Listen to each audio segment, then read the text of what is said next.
Welcome back to Pen and Prosper, a podcast where JT Lawrence is coaching me, Melissa Delport, to be a six-figure author, and we are putting it on the internet. It is Friday, the 31st of July. Hello, JT. Hi, Delport. How are you? Guess what? What? We have 1,000 YouTube subscribers. Thanks, guys. No, that is so amazing. And it's grown quickly. Like, it went so slowly, and now it's gone like this. Yeah. I can tell you why. Blake Hudson and Michael Cheney. That's why it's grown. And guess what? None of those subscribers are my children. 2 of them are mine. Okay, today we have Gerald M. Kilby, and he is a Facebook guru, and he spoke at SBS about Facebook advertising and landing pages, and so we have so much to learn from him. Yes. Can I just say, he's not, just because you say a Facebook guru, he's not someone who sells Facebook courses. He's not someone who teaches. He's a very successful science fiction and techno thriller author, and he's just really good at Facebook ads, and he likes helping other people. And he spoke at the SBS conference in London, and this is basically the advice he gave, and it's working really well for him and for a lot of other people. Yes, and it was such a nice episode. I mean, as we know, we film these intros after the fact, but he was just so knowledgeable and so lovely and so generous, as most of our guests are, so generous with his knowledge. Before we dive in, lovely human being. Yes, this is, be warned, this is a 2-parter. You will be seeing part 1 this week and part 2 next week, because we did cover quite a wide range of topics and we could not cram everything into one episode.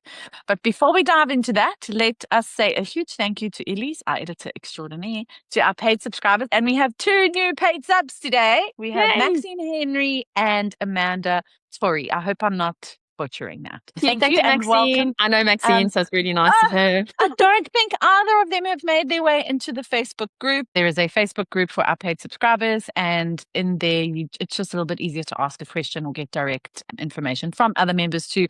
And then we obviously have our monthly Facebook ad catch-ups that paid subscribers are invited to. And JT, how's it going, by the way? It goes well. Yeah, it goes well. Yeah. It's little tidbits. It's nice because basically, if somebody's tried something new and it's working, or, you know, like Helen had tested Blake's breaking news ads and they were working really well for her. And then she was laughing and saying in Australia they were shut down because they said it's fake news. Fake news.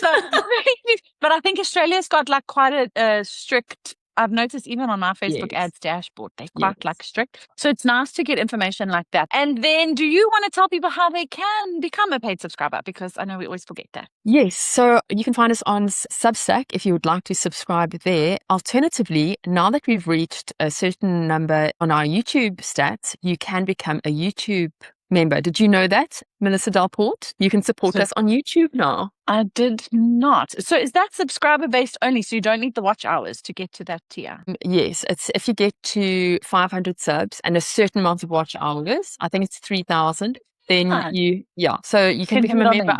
It's like, I think it's £3.99, which is about $5, which is about the same as our Substack thing. Then you get like a little star next to your name, and it's quite cute. Anyway, we'll see if anyone does that. It might be easier for people, because a lot more people follow us on YouTube than on Substack. Perfect. As always, a huge thank you to our sponsor, Vellum, the book formatting software that we could not live without. If you'd like to try out Vellum, you can go to vellum.com/pen and prosper.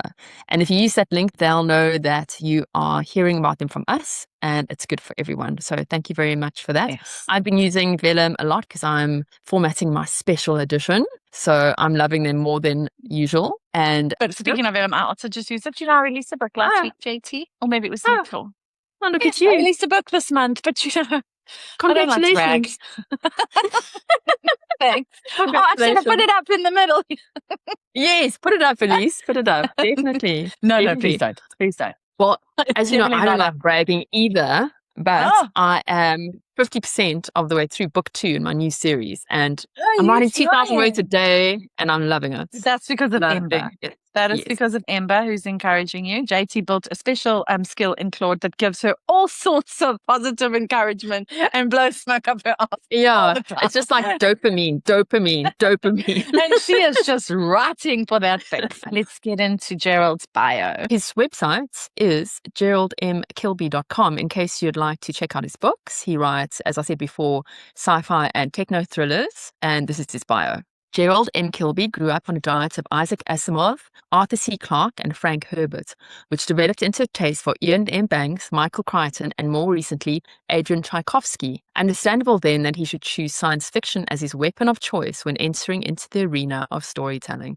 His sci-fi series, Moon Base Delta, Colony Mars, and The Belt are all bestsellers, topping Amazon charts for hard science fiction and space exploration. He lives in the city of Dublin, Ireland, in the same neighborhood as Bram Stoker, and can be sometimes seen tapping away on a laptop in the local cafe with his dog, Loki. Okay, so I mean, we can't top that, so should we just dive in?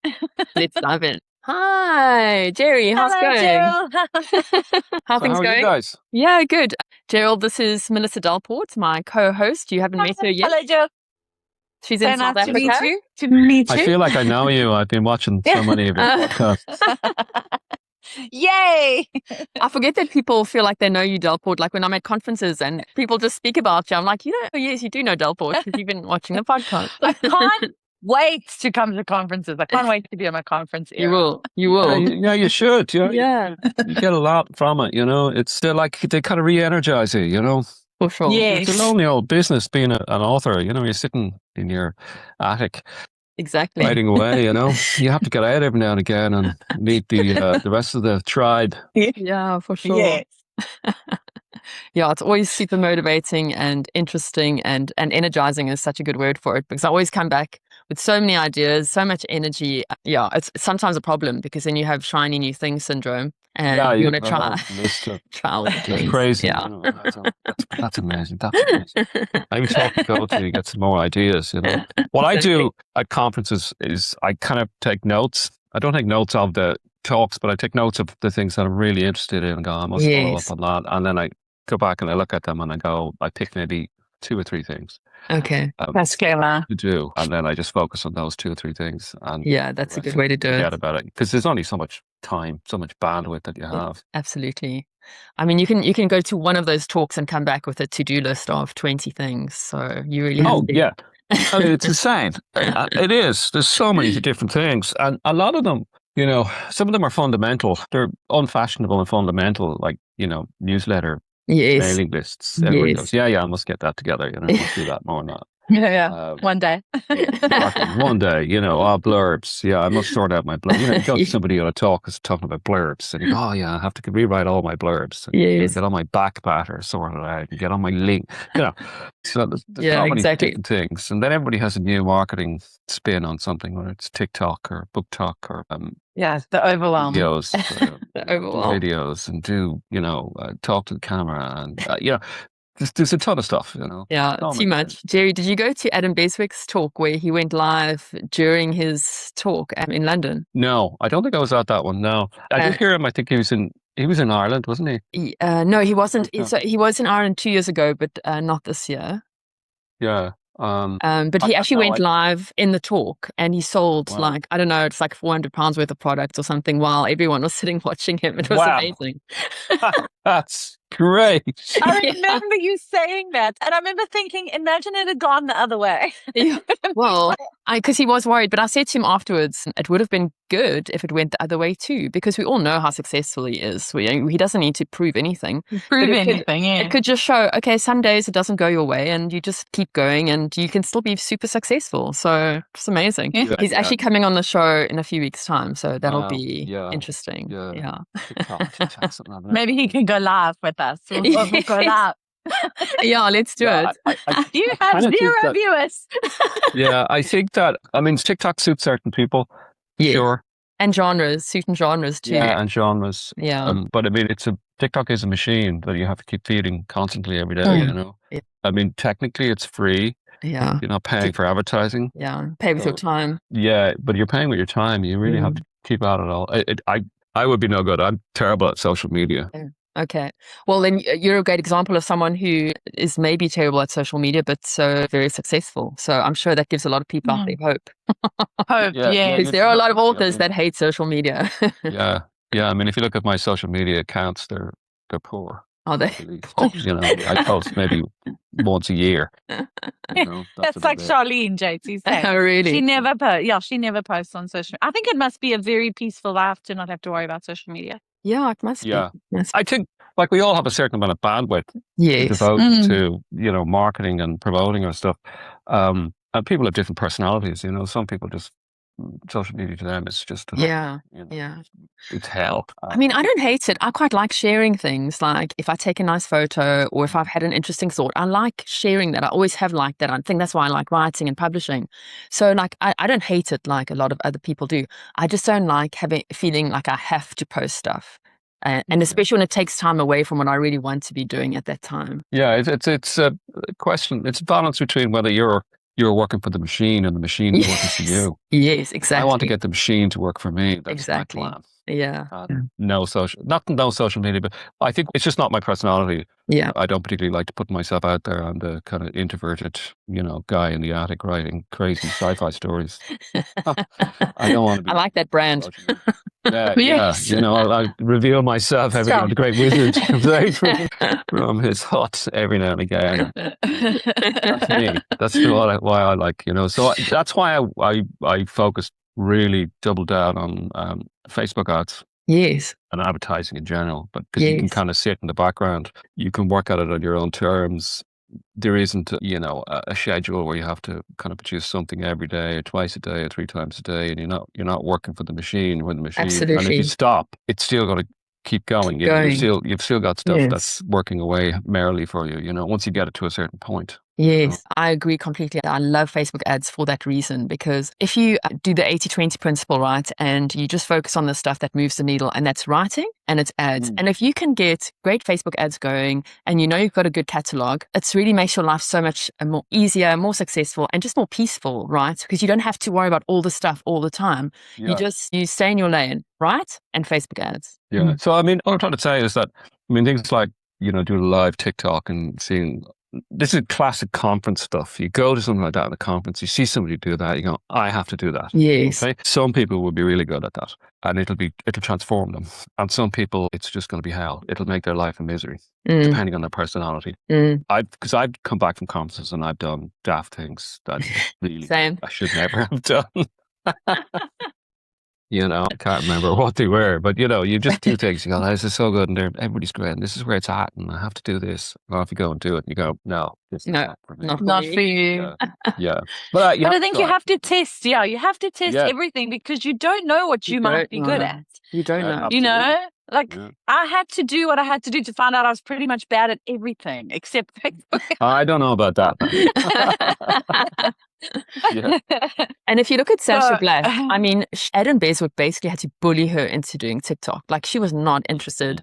And he really like bullied her, and she's like, fine, I'll do it. She hated it. She like sent him messages at midnight saying, I hate you.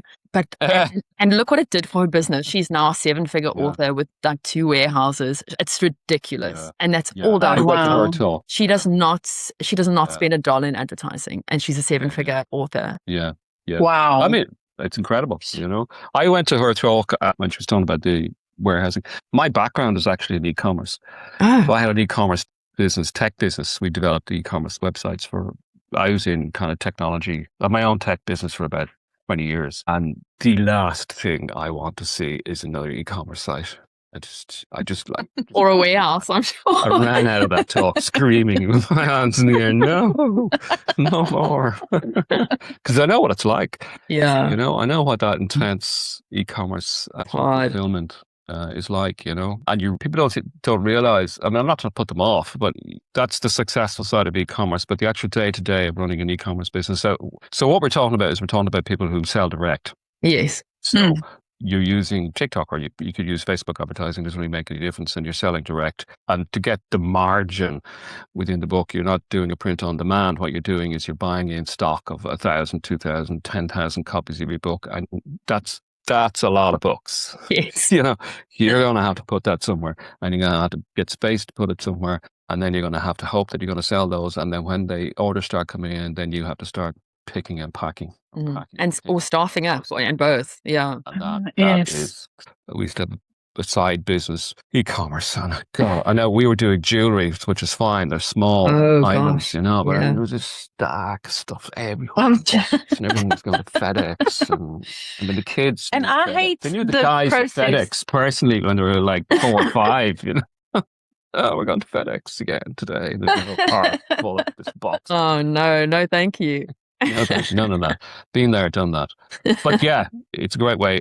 The thing about direct sales as well is that you're getting all the data on your customers. Yeah, which that's is fantastic. Amazing. Yeah. Because you can contact them and you can upsell, which is brilliant. So because we go into our KDP dashboard and go, oh, wow, sold X today. You have no idea who you are. You no idea. Email and say, thanks very much for the book. Yes. Here's 20 more. You could multiply it.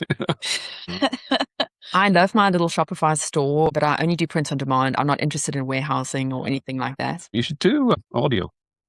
Yes, I do audio. Audio on mine.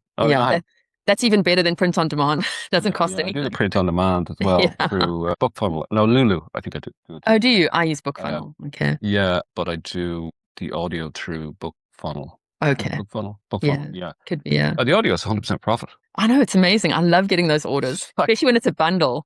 Yeah. And I don't really advertise it at all. I should really, but I don't. But yeah, I mean, I get orders in every now and again for a full bundle of audiobooks. And you get the money now. Yeah, I love that. I love that. You're not waiting 60, 90 days. And as you say, you get the person's email address and you can email and say, thanks for your order. That's great. And they're like, oh my God, the author just emailed me. That's so cool and weird. Yeah. And they love it. So, JT, you said you're doing print on demand. Is this with Pierre?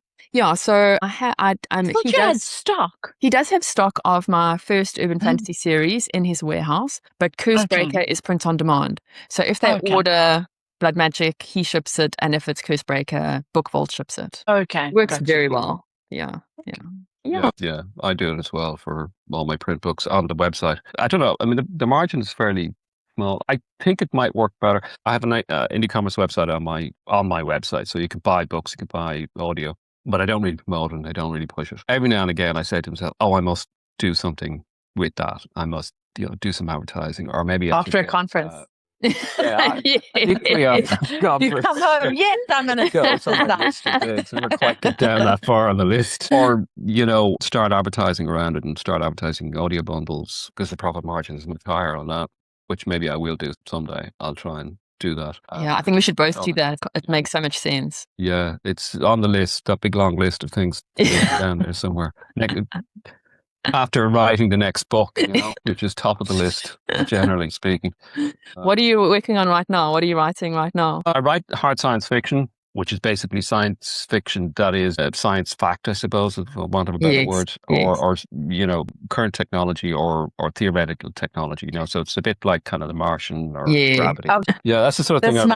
And then as a kind of a palate cleanser, I write techno thrillers. So I wrote a techno thriller not last year, the year before, called Brain Gain, about a woman who wakes up in a hospital bed with no memory of who she is. Or how she got there, and she's got an AI chatbot implanted in her brain. Oh, I love that. That talks to her. It's quite a chirpy little character. That's it. So, needless to say, she freaks out. Does a runner, and then the book is basically her figuring out who she is, why this thing is in her head, getting to terms with it, and everybody kind of chasing her down, trying to find. Oh, I love that. It sounds excellent. Yeah, I like that too. Classic techno thriller. So I had planned to write a follow-up to it, and then I went off and wrote another sci-fi book, and then so now I'm writing a follow-up to that called Drivetrain. Awesome. Which is when AI takes the wheel, humanity is in the headlights. Oh, yeah. Great. Topical. Yeah. So. What is your output like, Jerry? Like, how many books do you release a year? I would release the gargantuan amount of one book a year. I write one book. Okay. Okay. Well, I mean, I that's didn't always do release that. like 2. That's impressive because if it's hard science fiction, like there's a lot of research, a lot of thinking goes into it. It's not like writing a quick urban fantasy where you just make stuff up on the spot. So 1 sounds about right to me. Yeah, well, I mean, I didn't always write. Well, I wrote maybe 2, 3 a year at the start. I wrote very fast. For me, I wrote very fast, but I'm a slow writer. It just takes me forever to write because I think about, I'm constantly thinking about it, and I write a paragraph and I go, ooh, and I'm off. But what I found was that kind of in the early days, when I say the early days of self-publishing, I'm talking maybe 5 years ago type of thing, or 6 years ago, there was a tendency to do kind of either 2 routes. There was the fast release kind of route. So you write a lot and you release quickly. Yes. And a lot of people went down that. If they were fast writers, they could do that. So that suited things like, as you say, urban fantasy, romance, certain genres, fantasy even suits. But I was a slow writer, so I really couldn't go down that route. I couldn't just knock out a book a month. That would kill me. And I didn't particularly want to. Again,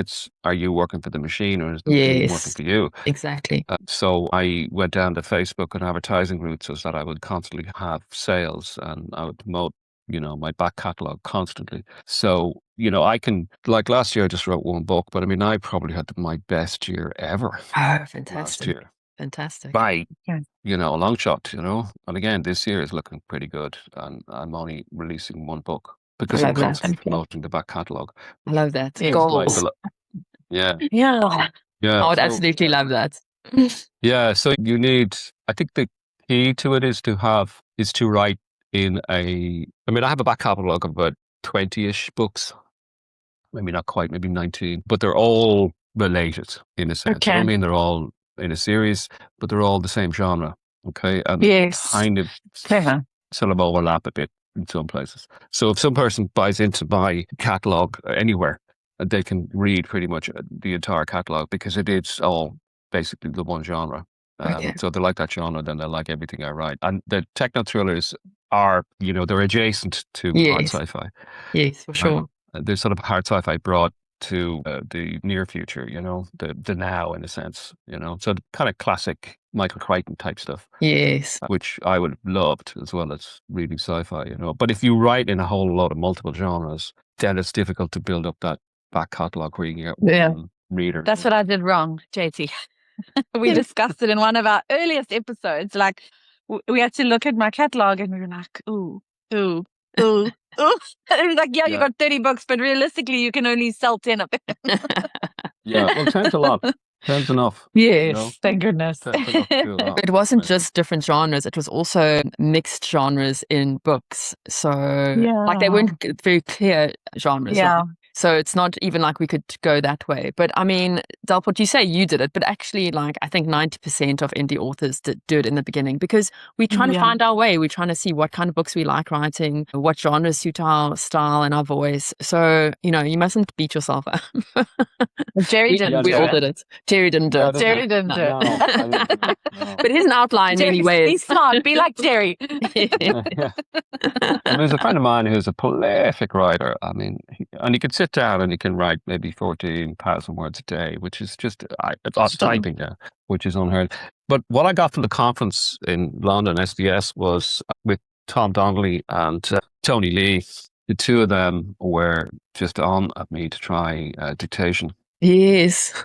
Yeah. So, and I've tried, hence the mic, I've tried dictation so many times. Back when it used to be Dragon Dictate. I don't know if anybody ever tried that. Yes, Dragon, Remember that? God awful thing. Also didn't work for me. No, it was terrible. I mean, no fault to Dragon Dictate, but just the technology really wasn't up to snuff, Whereas now with sort of AI, you can dictate into your phone and then transcribe it, and it does a great much job easier transcribing. It's amazing. It really is amazing. Because before, when I tried it, I'd come back and it'd just be this blob of text. Yes. I go, what the heck was I saying? And then you spend all your time editing it and trying to figure out what it was you were actually saying. And you had to say the punctuation marks out loud. Yeah. I'm like, no, I cannot do this. No. Full stop. Full stop. Full stop. Period. Okay.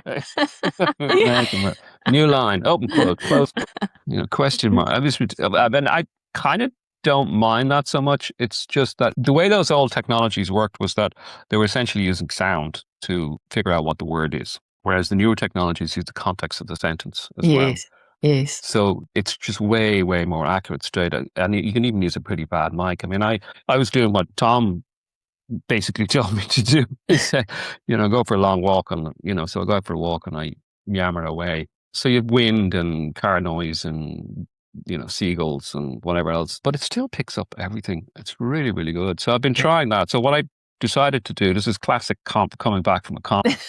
Yes. That's the one thing I'm going to do, because that's really going to change things for me. If I can write 2 books a year, that'd be, double my output. And so this brain game book, I wasn't going to write it. I had started it at about 20,000 words done on it. I said, what I'll do is I'll finish this book, Drivetrain,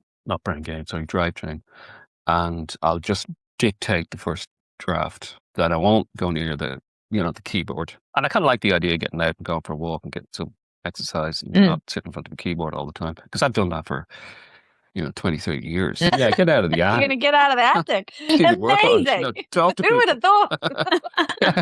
Oh, wow, it's like that. That's great. So I've given that a go. And I kind of said, well, I'm going to stick with it and see if I can learn how to do it, because it is a very different way of writing when you're dictating to... It's so different. Typing is so different. And, like writing, you're kind of... It's 2 words forward, 1 word back, and then you go, oh, that word, actually, I got to use that word here. That's better, and I'll find it exactly there. And it's kind of back and forth all the time, and it's slow enough so that you can kind of think about what it is you're writing. So the first problem I found doing dictation was that I was way ahead of my plot, and I was going, I have no idea where I'm going with this. Yes, it's just like I just have to stop now and go back and see what I'm doing, because normally my plotting works for my pace of typing, if you know what I mean.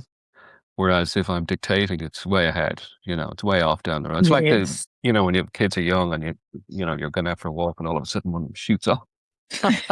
You're chasing after it. You do that once or twice, and then never do it again. So a bit like that. So I have to kind of hold the plot now by the hand. So I had to go stop and go back and rethink my plot. And then with writing, yourself that what happens with me is I'll have a kind of an idea for a story, and I have a rough plot kind of worked out. It's never too detailed, and I start writing, and by the time I get to the first, second, third chapter, more ideas are coming in to me about what this book is about, and what the story is about, and what the character is about. And by the time I get to that kind of middle section, you're deep in the weeds of the story, you're living the story, you are the characters, and then all sorts of things happen, because everything you see in the world then as you're traveling through it relates to the story you're writing. So you get loads of ideas. I should put that into it, I should put that into it. It's like going to a conference, I should do this, I should do that. That'd be great, that'd be an amazing story. And then I'll go back and go, right, I need to figure out how to do all that. So I had this sort of period midway through a book where I kind of stop and redraft my plot and say, this is what this story is about. This is what this book is about. Particularly if you're trying to get into theme, which I try and do with books now, is, you have the overarching story, the action, so to speak. And then you have the underlying theme, which kind of helps as a scaffolding for the story. The story can rest on that. Whether the reader sees that or not, I don't know. But I always think it helps give a sort of a second or tertiary layer even to the story that has a foundation, that is a theme. Yeah. I'm a very similar writer. I can't dictate because I have to think as I write, and talking is too fast for me. Yeah. So I think I'm like you. That's exactly me.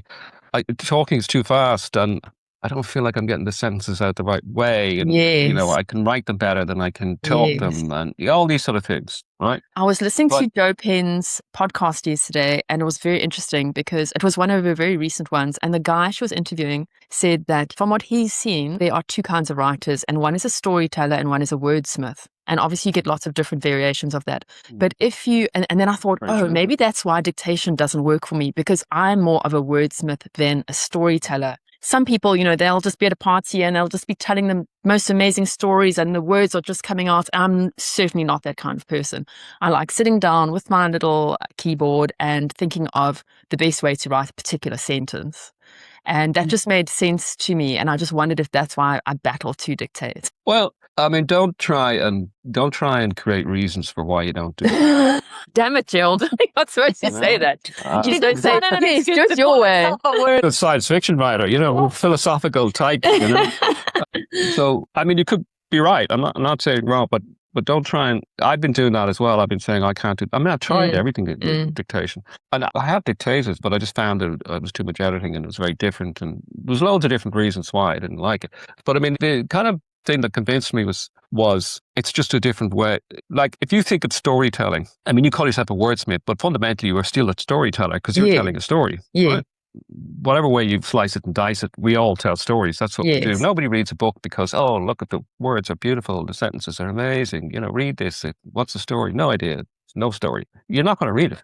Yeah. Okay. You're going to read the book because it's a story. And in that context, then you'll see that there's some vast differences in writers and writing styles and voice and all the rest of it. And it doesn't matter whether it's like somebody like Ernest Hemingway, who's sparse and all the rest of it. What you're interested in is the story. Okay. So original stories were always oral. I mean, The Odyssey is out in cinemas at the moment. Oh, I can't wait. The classic story, whatever. Yes. How many 1,000-word poem written as a poem so that it could be remembered and passed on and passed on. And even kind of the ancient Greeks would argue that, human knowledge was best transferred through dialogue. Yes. Okay. The idea of dialogue and discussion rather than writing it down. Because once you write it down, it's fixed. Anyway, I've gone off on another tangent. So my point being, I said, okay, I'm going to try this. And it is different. And you do have to rewire your brain a bit to get the story out. But at the end of the day, now you're a first draft person who gets the whole first draft. Yes. And then you just go the end and you format it and you publish it, which is amazing. I'm not. I never was. That's because she's a wordsmith. Yeah.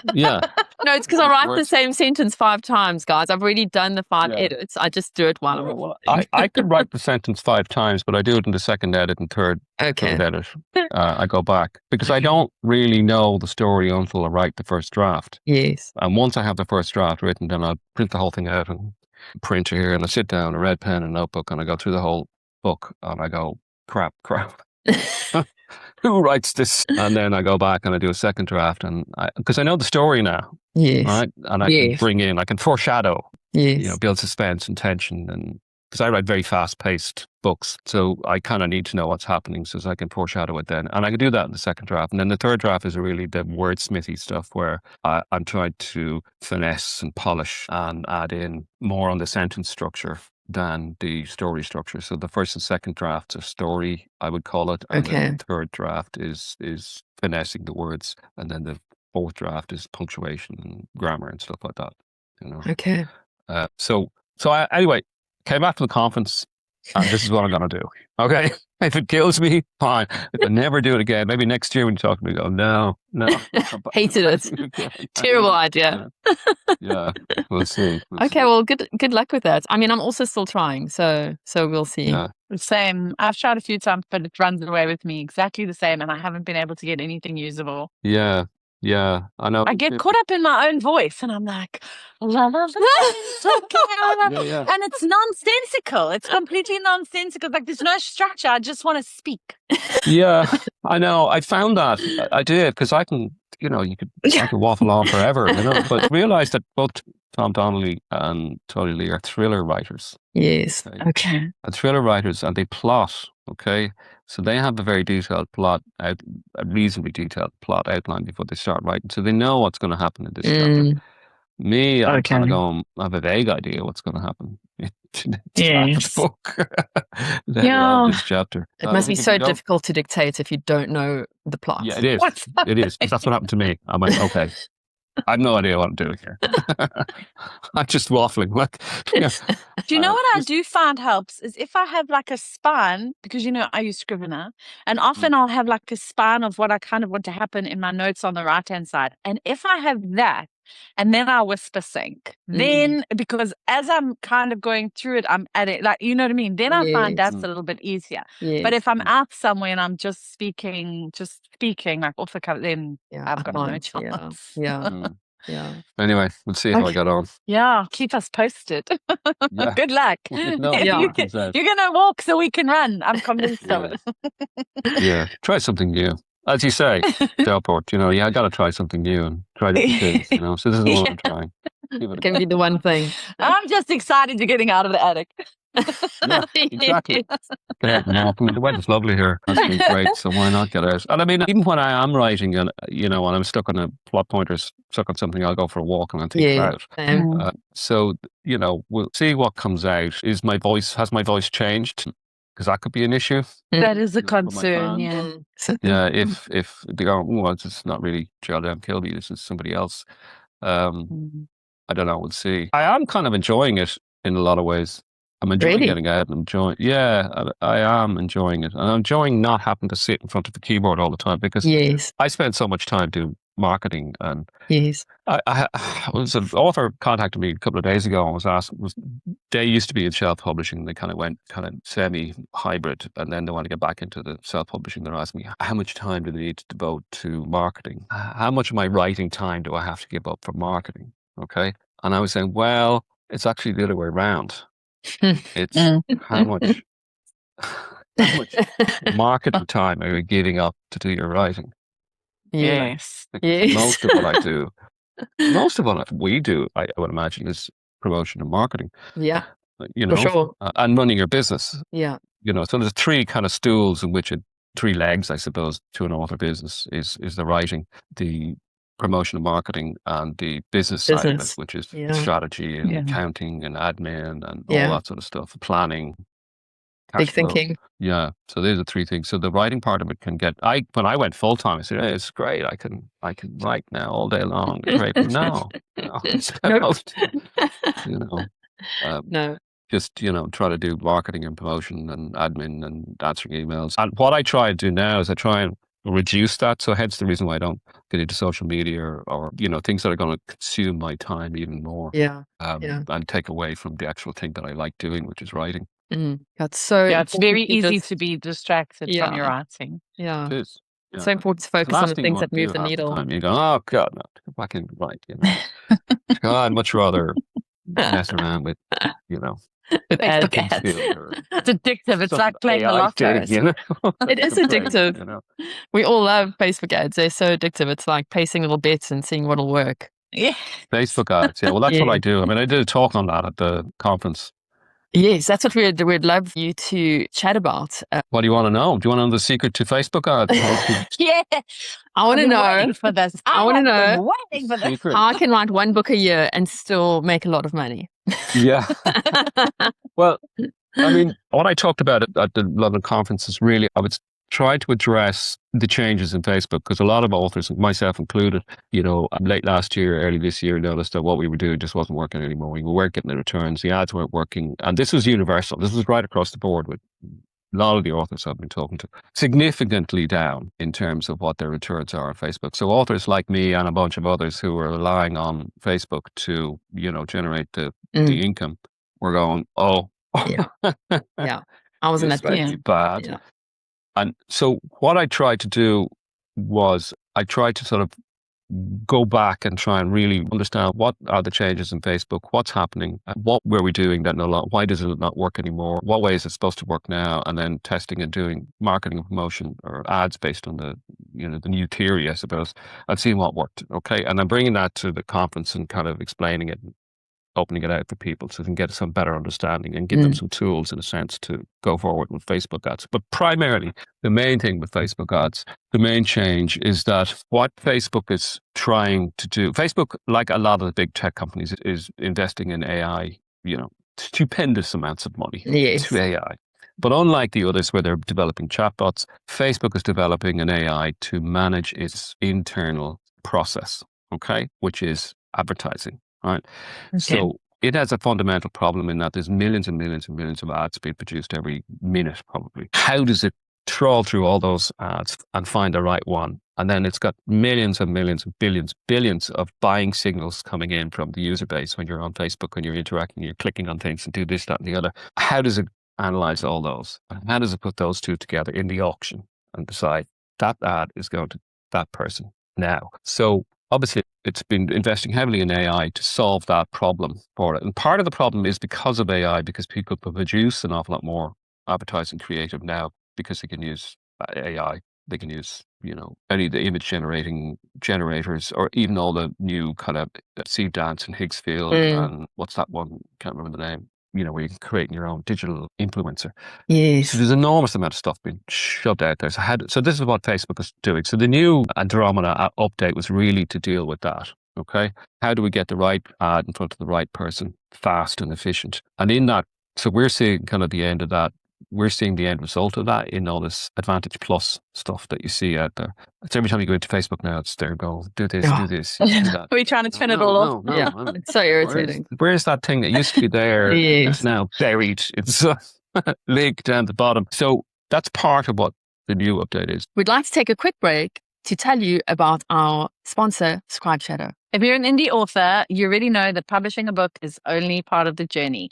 Reaching readers in new markets is where things get really exciting, but translations have traditionally been expensive, time-consuming, and honestly, a little overwhelming. Which is why JT and I both use Scribe Shadow. We originally started using it for our translations, and it quickly became one of the tools we can't live without. Personally, I started translating my books in May last year and my income skyrocketed. Scribe Shadow saves us time, the workflow is simple, and best of all, it's affordable.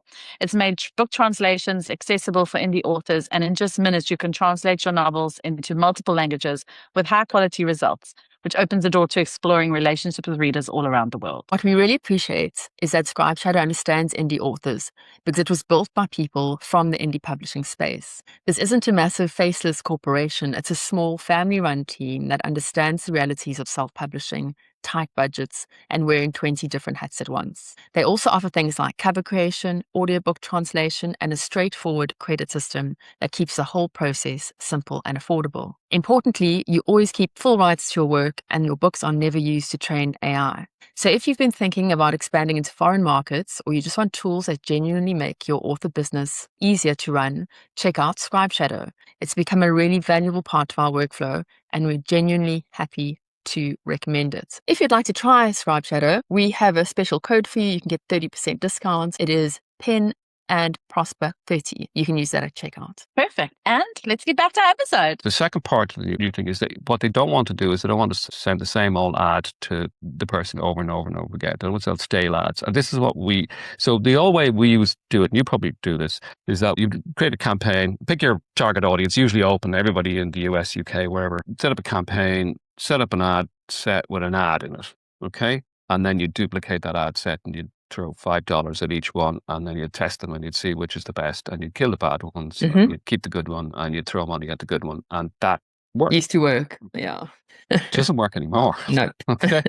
Doesn't work as well anymore. I wouldn't say it doesn't work, but it just doesn't work the way it used to work. And ads tend to die very quickly, and then you've all sorts of these weird anomalies that people are saying, wow, I'm getting, 5 cent or 4 cent a click, and my engagement rate is 12%. This is amazing. And when they go to look at the conversion, there's no conversions on it. And I go, what is going on? Yeah. So what Facebook now wants, rather than the old way we used to do it, whereas we create this bunch of ads, we'd pick our audience, and then we'd send a bunch of ads, and we'd test those, kill the bad ones, keep the good ones. What Facebook now wants is it wants ad variety.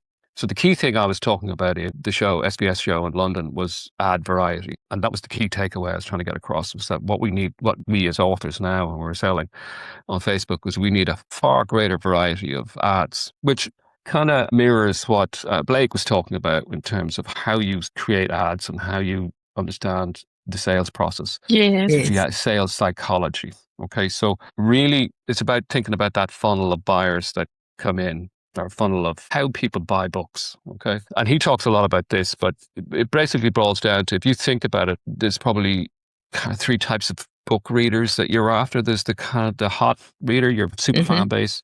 They will buy anything you put in front of them. Then there's the kind of warm reader base. So these are people who would probably know of you. They've seen your books pop up in Autobots or, in their Kindle, wherever. And then there's kind of the cold readers, which I would classify as people who read in your genre, but don't necessarily know who you are. Yes. Okay. So if you think how somebody buys anything, right? They just don't see an ad for it and go, I want that. I'm going to buy it now straight away.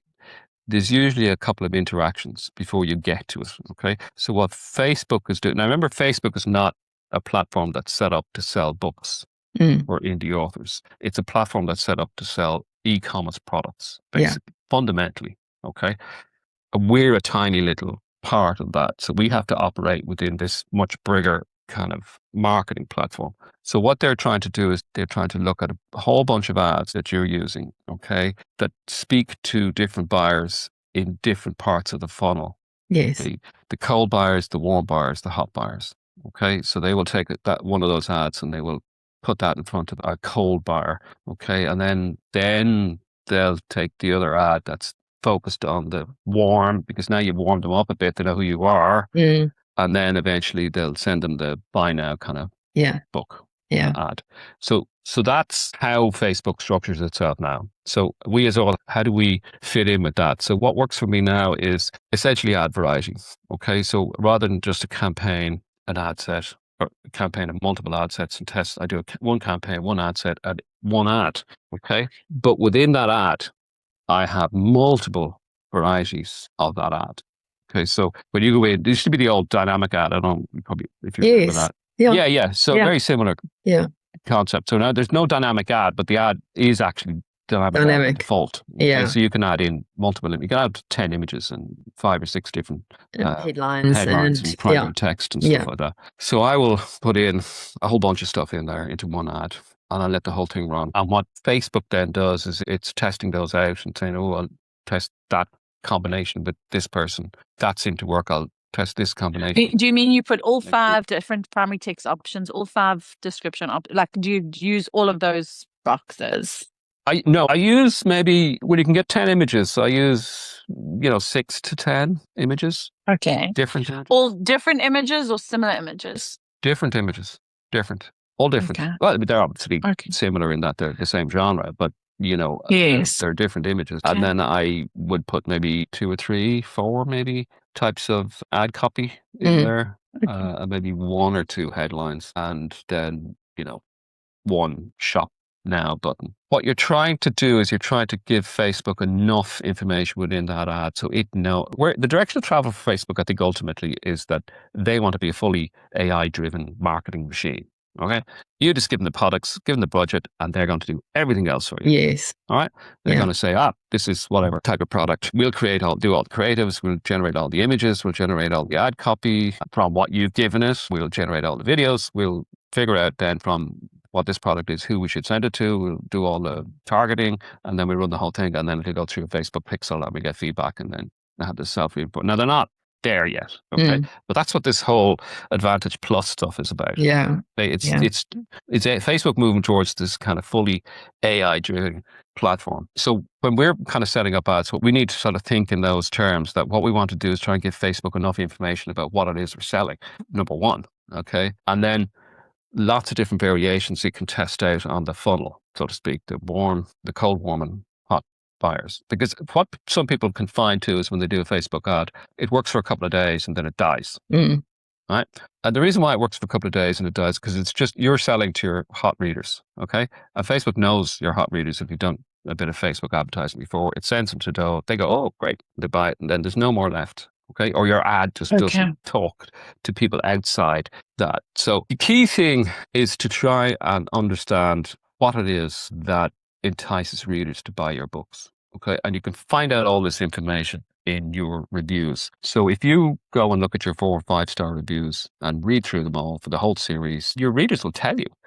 They are telling you that, you're, apart from the fact that you're awesome, okay, but they're telling you this book is like this, or I read it's really like so-and-so, or it's like this author is like this author, or I really like this aspect, but fast-paced, So with mine, it's things like fast-paced, gripping, all that carry on. I'm like Andy Weir and Hyland and, Arthur C. Clarke, and, so they'll give me all the kind of, all my targets, right? So I wrote a Claude prompt to do this, okay? So the Claude prompt, you put in your series name, your author name, and the first book. And it says, go off to Goodreads and read all my reviews and come back and collate that into all the reasons why my book is awesome, okay?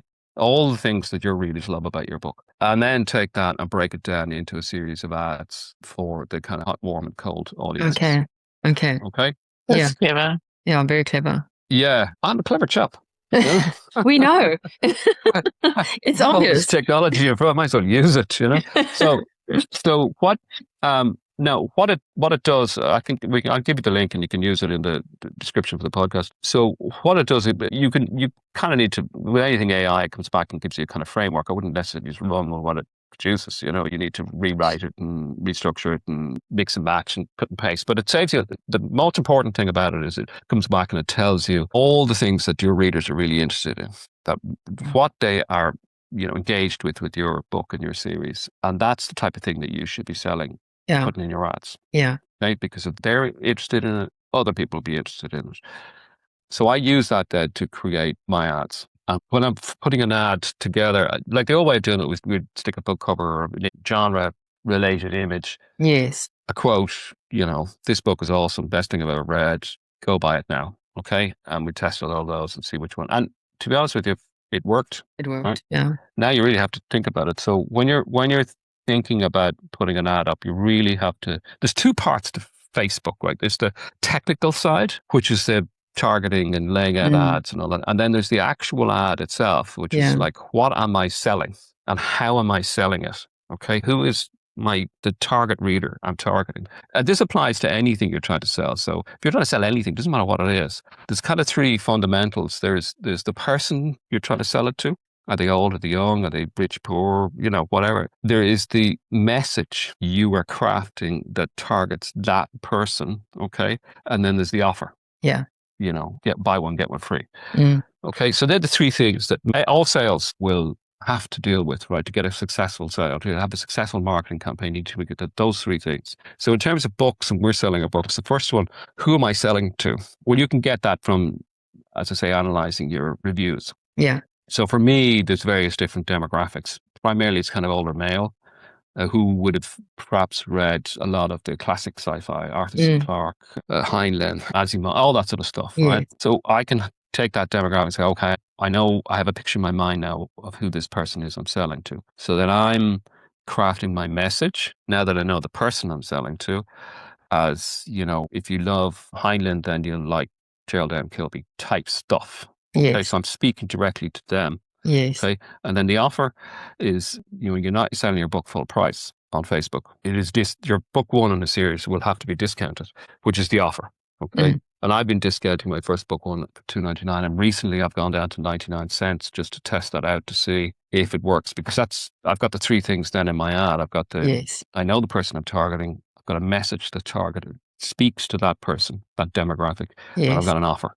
Yes, which is book one, 99 cents. And that works quite well, actually. That works really well. So I think, I think we as writers, as authors and I've learned Facebook advertising through the author community. So I started with Mark Dawson's. Oh, yes, me too. Yeah, way back in the day. In fact, when James was asking me to do the talk, he said he didn't realize he already had my email. It popped up, and it was kind of the very first email I had sent to Mark Dawson about Facebook ads way back, So I have learned Facebook ads through the author community. And over the last kind of 6 months or maybe a year, I've been learning Facebook ads through the e-commerce community. Yes. Okay.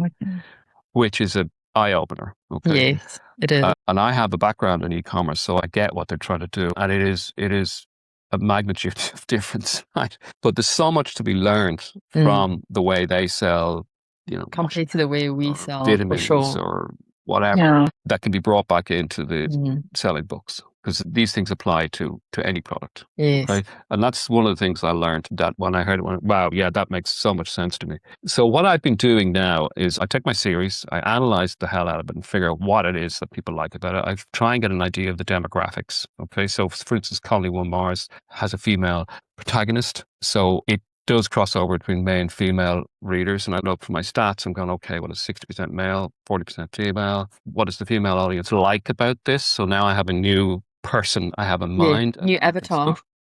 Yeah, a new avatar, they call it. I don't like these kind of modern words in a sense. I like old words that everybody can understand. Okay. So what do you say? I've just been listening to those e-commerce guys, and it's just their avatar so much. Avatar, persona, and the angle, and they have all this sort of stuff. But I'm going, what are they talking about? Can you just give me a word I can understand? Yes. Person. I understand person. Okay. I think some of them are trying to be too clever, by inventing a word that is almost not necessary. if you're not in the clique, you don't get it, you know. So then I can craft a message for that particular person, avatar, stroke avatar. And then he's the wordsmith. Let him. Yeah, avatar. See, avatar to me, I use avatar in science fiction, and avatar to me is that. I mean, an avatar is a kind of a representation, digital replica of a person. Exactly. That's why it's like we do the research, we find our synthetic audience, right? And if you're speaking about one reader in that synthetic audience, it's an avatar. But I don't. So to me, it's not an avatar. It's me, but just like a cartoon version. Oh, that's a difference. Yeah, that's a difference. Yeah, but I mean, you know. Let's take a person. Right here, semantics. But yeah, I know that because Steve Higgs was doing this thing with creating a synthetic audience. Yes, it's quite helpful to me. Yeah, and I was trying that out, but I found it too complicated. There was too much involved in it, and it was. Yeah, I get it. But this is a much simpler way. It's just going through your reviews, figuring out. Yes, looking for those trends. Looking for the trends. Yeah. So it's very clever. So they're the three things. So what I do now is I create one campaign. So I went back to using targeted audiences rather than open audiences. Oh, did you? Okay. Yeah. What I wanted to try and do is I wanted to try and shut everything right down to get everything I could possibly put under my control, and then sort of broaden it out from there. Get something to work down there, and if you get it to work down there, you could spread it out. Yes. If you're going way too wide, you don't know which part of your ad campaign is failing. Yes. It could be anything. So I went back to just targeting by, interest-based targeting by genre. Okay. To test. And how granular are you getting with that targeting? Well, usually it's interest-based. So for me, it'd be science fiction. So science fiction. So that's it, just one thing, genre, and that's it? Yeah. If you're writing romance, you have a lot more because you've, they'll break it down by literary target, so paranormal and so on. You don't choose male for your science fiction books. You don't choose male as a demographic to target? Well, I kind of write science fiction that is reasonably accessible. Okay. And I do have a female reader. You said 60-40, so I wouldn't want to eliminate the 40. Yeah, of course. Yeah. Yeah, well, that would be on one of my series. Another series would be swing more male. Another one would be... Okay.